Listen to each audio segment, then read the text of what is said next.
दोस्तों, स्वागत है आपका बीएमसी की फोर्थ और लास्ट वीडियो में। पिछली वीडियो में आपने देखा था हम गुजरहट पहुंच चुके हैं और 2 रात गुजारने के बाद हम आज तीसरे दिन बेस कैंप के लिए निकल चुके हैं। तो अब तक के सफ़र में हम जंगल और नदी नालों को पार कर रहे थे और अब ये ट्री लाइन यहाँ ख़त्म हो चुकी है और आगे का जो सफ़र है हमारा इन निर्जन पहाड़ों पर है, जहाँ हम 105 ट्रेनीज़ और हमारे इंस्ट्रक्टर निम के बेस कैंप में हैं और अगले 10-12 दिन यहीं गुजारने वाले हैं, जहाँ पर हमारी माउंटेनियरिंग से रिलेटेड अलग अलग एक्टिविटीज़ और क्लासेज होंगी, प्रैक्टिकल होंगे। ये हमारा बेस कैंप है। यहाँ वेदर जो है पल पल में चेंज होता रहता है। किसी दिन धूप निकलेगी और थोड़ी देर बाद पता लगेगा कि स्नोफॉल शुरू हो गया है। कई बार जैसे हमारे मिट्टी उड़ती है उसी तरीके से स्नोफॉल भी उड़ती हुई आती है। तो हम 10-12 दिन जो यहाँ रुके थे उसमें वेदर काफ़ी बार चेंज हुआ। किसी दिन कड़कती हुई धूप है और अगले दिन बादल हो रखे हैं, उसके बाद थोड़ी देर बाद या अगले दिन फिर स्नोफॉल शुरू हो जाता है। तो इस तरीके से हमने 15 दिन यहाँ सर्वाइव करा। टेम्परेचर हमारा यहाँ जो था वो रात में माइनस में था और दिन में लगभग 8-10 डिग्री के आसपास था। काफ़ी ठंड होती थी, लेकिन हमारी यहाँ फिजिकल एक्टिविटीज़ होती रहती थी, तो इस वजह से थोड़ा ठंड हम एडजस्ट कर लेते थे। अब आप देख पा रहे हैं ये 3-4 जो क्लिप मैंने अभी दिखाई हैं, किसी दिन बारिश हो रही है और ये देखिए आप, ये स्नोफॉल हो रहा है और ये लगभग 1 घंटा पहले शुरू हुआ था और अच्छा खासा स्नोफॉल हुआ है। और अगले दिन फिर आप देखेंगे धूप निकलेगी तो धीरे धीरे मेल्ट हो जाएगी और मौसम साफ़ हो जाएगा। तो जिस दिन मौसम ख़राब होता था उस दिन हमारी इंडोर क्लासेज होती थी। इस तरीके से प्रोजेक्टर पे जनरेटर लाया हुआ था यहाँ पे, तो उससे सर्वाइव होता था। और बिजली यहाँ नहीं है, शाम को जनरेटर जो है उससे 2-3 घंटे के लिए जब तक खाना खाते थे तब तक पावर सप्लाई होती थी।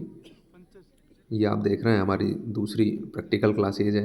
ये ऑक्सीजन टैंक है, ट्यूब कह सकते हैं आप इसे, जिसमें लगभग 2000 फीट का जो एल्टीट्यूड है वो एडजस्ट हो जाता है। यानी कि जो 8000-10,000 में जो ऑक्सीजन लेवल में डिफरेंस है वो ये मेंटेन कर देता है।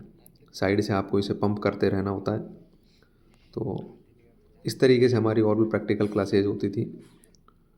तो मैं आपको बता रहा था यहाँ इलेक्ट्रिसिटी नहीं है, उसके लिए जनरेटर शाम को चलाया जाता था 1-2 घंटे, तब फ़ोन और पावर बैंक चार्ज होते थे। हाँ, ठंड इतनी होती है कि उसमें आपका पावर बैंक और फ़ोन भी जो है अपने फुल कैपेसिटी से काम नहीं करता, वो डिस्चार्ज जल्दी होता है। तो ये कुछ वीडियोज़ हैं जो मैंने वहाँ ट्रेनिंग के दौरान शूट की थी, अलग अलग वेदर में। किसी दिन मौसम साफ़ है, किसी दिन स्नोफॉल हो रहा है, किसी दिन बर्फ़ गिरी हुई है ऑलरेडी या हमारे सामने गिर रही है। तो ये सामने जो आप पहाड़ देख रहे हैं इसके बैक साइड में DKD-2 है, द्रौपदी का डंडा सेकंड। तो बेस पर हाई एल्टीट्यूड में 2-3 दिन गुजारने के बाद हम चल दिए थे ग्लेशियर के लिए और ये सिलसिला हमारा 3-4 दिन चलता रहा, इवन और ऑड में। हम, जैसा कि मैंने बताया आपको, रोप्स में डिवाइडेड थे। 7-8 पर्सन हर रोप में थे। तो एक दिन इवन रोप वाले ग्लेशियर जाते थे, एक दिन ऑड रोप वाले। जो ग्लेशियर जाता था, बचे हुए जो थे वो प्रैक्टिकल करते थे बेस कैंप में। तो ये जो आप सामने देख रहे हैं ये ग्लेशियर का रास्ता है। डिस्टेंस ज़्यादा नहीं था, 2-3 किलोमीटर था। जो ये पूरा रास्ता है पूरा पथरीला था, लगभग 1 किलोमीटर ठीक था, उसके बाद 1.5-2 किलोमीटर था, बिल्कुल पथरीला था और इस रास्ते पर चलना बड़ा मुश्किल था। तो लगभग 2-3 घंटे चलने के बाद हम पहुंच जाते हैं ग्लेशियर। ग्लेशियर ये आप सामने देख रहे हैं, ये आइस है और ये पूरा ग्लेशियर है, नीचे ग्लेशियर है और यहीं पे हमारी एक्टिविटी और क्लासेज होनी है।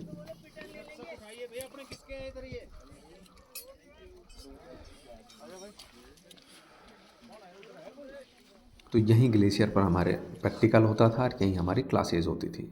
यहाँ पर हमें माउंटेन और बर्फ़ में किस तरीके से सर्वाइव करना है उसके तरीके और हमारे जो इक्विपमेंट हैं वो किस तरीके से उपयोग करने हैं वो बताए जाते थे और किस तरीके से हमें इमरजेंसी में सर्वाइव करना है। तो इस तरीके के हमारी क्लासेज होती थी।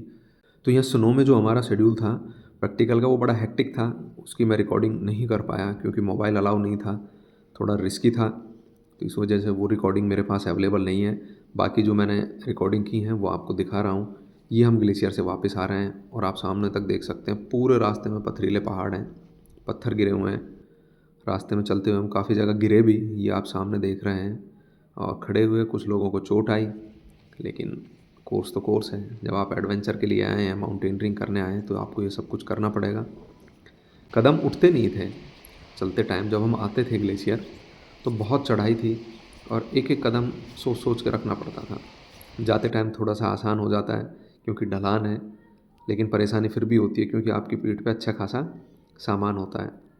बस यहाँ चलते रहना है और अपने जो इंस्ट्रक्टर हैं उनकी बात को फॉलो करना है। तो पूरे बीएमसी में रिस्क काफ़ी होता है क्योंकि जब हमने रॉक क्लाइंब किया था, रॉक क्राफ्ट की जो हमारी क्लासेस थी, वहाँ काफ़ी रिस्क होता है। इक्विपमेंट होते हैं लेकिन नहीं कह सकते कि आपके साथ क्या होगा। और यहाँ निम के बेस कैंप में पहुँचना तो आपको मैंने बता ही दिया है, बहुत मुश्किल है। 3 दिन और लगभग 15 घंटे चलने के बाद हम यहाँ पहुँचे थे। और यहाँ का जो सर्वाइवल था वो एक अलग ही लेवल का था। नीचे टेम्परेचर नहीं था, यहाँ माइनस में टेम्परेचर था। और सबसे बड़ा मुश्किल काम था सुबह जगने के बाद पानी से हाथ मुँह या फ्रेश होने के लिए जाना। माइनस में टेम्परेचर होता था, आप हाथ भी नहीं दे सकते हैं। हाँ, गर्म पानी आपको मिलता है सिर्फ पीने के लिए। खाना मिलेगा आपको, टाइम से मिलेगा, गर्म मिलेगा। लेकिन अगर आप थोड़ा भी लेट हो जाते हैं तो ठंडा खाना खाना बड़ा मुश्किल काम है इतनी ऊंचाई पर ठंडे माहौल में। कुछ फ्री टाइम में हमने गेम भी खेले, क्रिकेट खेला और ये हैंडबॉल। काफ़ी बड़ा ग्राउंड है।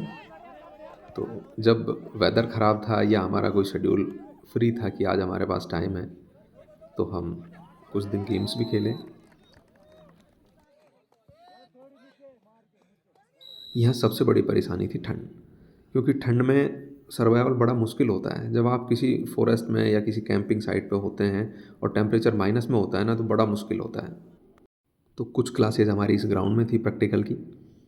अलग अलग रोप वाइज हम जो डिवाइड थे, सभी के इंस्ट्रक्टर अपनी रोप को अलग ले जाते थे और प्रैक्टिकल करवाते थे, इंस्ट्रक्शन देते थे, इक्विपमेंट का यूज़ बताते थे।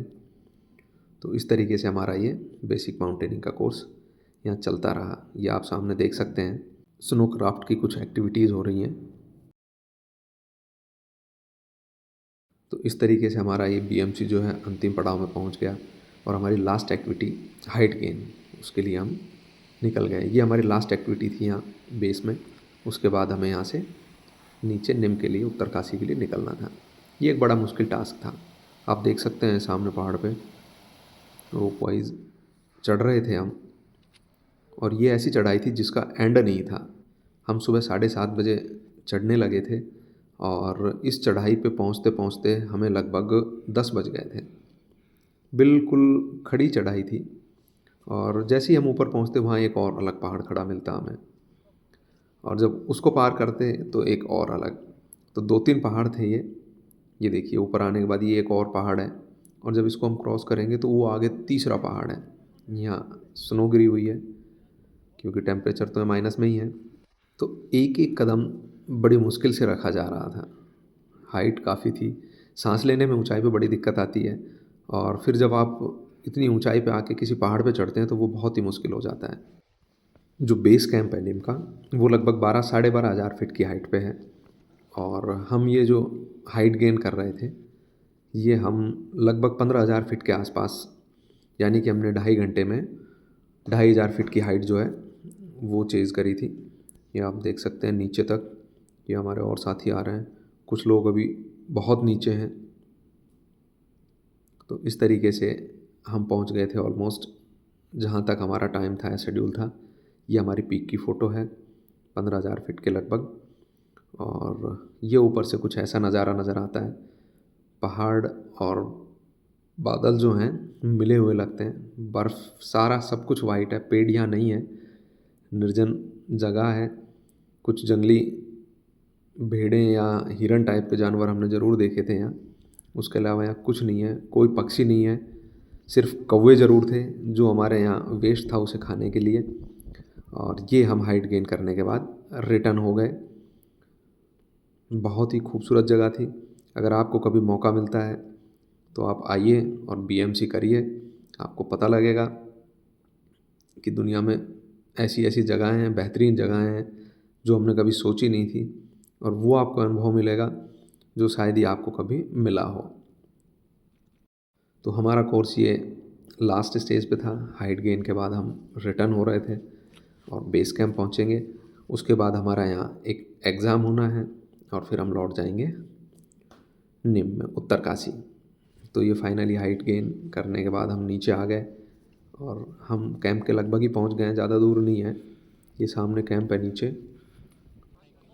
और इस तरीके से हमारी ये लास्ट एक्टिविटी पूरी हुई और अब समय था हमारा एक दिन के बाद यहाँ से निकलने का। तो हम तैयार हो गए सुबह 7:30 पे और 7:45 हम बेस कैंप को छोड़ते हुए चल दिए थे नीचे की तरफ।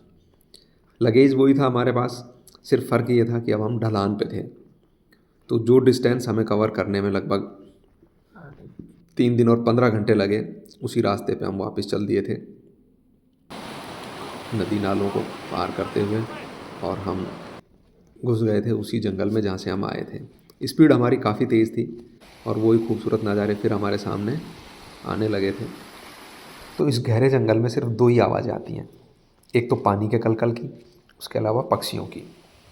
तो लगभग 5 घंटे का सफ़र तय करते हुए हम पहुंच गए थे तेल कैंप। तेल कैंप में आते के साथ ही हम सभी ग्राउंड पे बैठ गए, क्योंकि बहुत ज़्यादा थकान हो रखी थी, घुटनों में दर्द होने लगा 5 घंटे कंटिन्यू चलते हुए। बीच में सिर्फ हम 2 जगह रुके थोड़ी थोड़ी देर के लिए।